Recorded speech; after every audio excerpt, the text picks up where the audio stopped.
10 പൈസ പോലും കടം ചോദിച്ചിട്ട് തന്നിട്ടില്ല. കഷ്ടപ്പെടാണ്ട് ജീവിക്കാൻ പറ്റില്ല. മാത്രല്ല നമുക്കിന്റെ ഇടയിൽ കൊറേ ബാധ്യതകൾ നമുക്ക് കിടക്കുന്നുണ്ട്. കഷ്ടകാലം വരുമ്പോ കൂട്ടത്തോടെ നാണല്ലോ. നമുക്ക് 1 ലക്ഷം എന്തായാലും വേണം ഒരു മാസം. 1 ലക്ഷത്തിന് മേലെ നമുക്കൊരു മാസം. അതെ, അങ്ങനെ ശീലമായി പോയി. ശീലം മാറ്റണ്ട. സംഭവം നമുക്ക് ഷോപ്പ് ഉണ്ട്, റെന്റ് ഉണ്ട്, കല്യാണ ലോണുകളുണ്ട്. കല്യാണം ഫുള്ള് നമ്മൾ ഒറ്റയ്ക്ക് നടത്തിയതാണ്. ഇത് താൻ പോയി വല്ല സ്കൂൾ മാസ്റ്റർമാരോടും പറയാൻ ചിലപ്പോ അവര് വിശ്വസിച്ചോളൂ.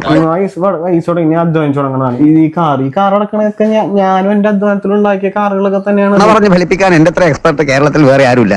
പകുതി എമൗണ്ട് അച്ഛൻ പകുതി എമൗണ്ട് ഒക്കെ ഇട്ടിട്ടാണ് ഈ കാറും കാര്യങ്ങളൊക്കെ കൊണ്ടുവരുന്നത്. ഞാൻ പറയുന്നൊന്നും വിശ്വാസമായിട്ടില്ലല്ലേ ഈശ്വര, ഞാൻ ആരെ കൊണ്ടാ സത്യം ചെയ്യുക. ഈ വയസ്സിൽ പിന്നെ വീട് കാര്യങ്ങളൊക്കെ ഞാൻ എന്റെ ചെലവിൽ ഞാൻ നോക്കിയിട്ടുണ്ട്.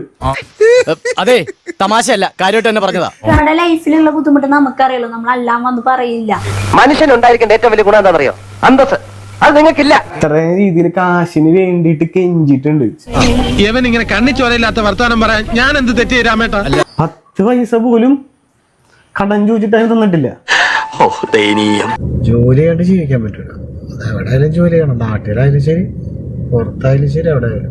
വന്നൊരു ഉണ്ണാക്കിനും കൊള്ളാതായിട്ടുണ്ട്. ഒരു ഉണ്ണാക്കൻ തിന്ന് മുടിക്കാനായിട്ട് കൂടെ കൂടിയിരിക്കുക. കഷ്ടപ്പെടാണ്ട് ജീവിക്കാൻ പറ്റില്ല. കലക്കി വെച്ചോ. നിനക്കൊക്കെ പോയി വല്ല കന്നല്ലേ മേച്ചൂറ. അവരെ സംബന്ധിച്ചിപ്പോ ഒന്നും നോക്കാനുണ്ട്. വല്ല പെങ്ങന്മാരെ കല്യാണം കഴിച്ചു കൊടുക്കാനോ കേറി കിടക്കാൻ വീടില്ലായ്മ അതൊന്നുമില്ലല്ലോ. മനസാക്ഷിയുള്ളവർക്ക് ഇതൊക്കെ പറഞ്ഞ മനസ്സിലാവൂ.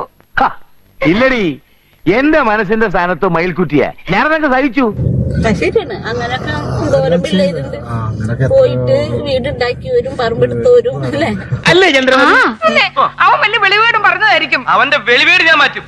ഇപ്പൊ നമ്മളെ മക്കൾക്ക് അതിന്റെ ഒന്നും ആവശ്യം വന്നിട്ടില്ല. ഇത് ഒന്നുമില്ലാണ്ട് വന്ന് കഷ്ടപ്പെട്ട് ഗൾഫിൽ പോയി കഷ്ടപ്പെട്ട് പിന്നെ കിട്ടി, പലിശ സഹിതം കിട്ടി.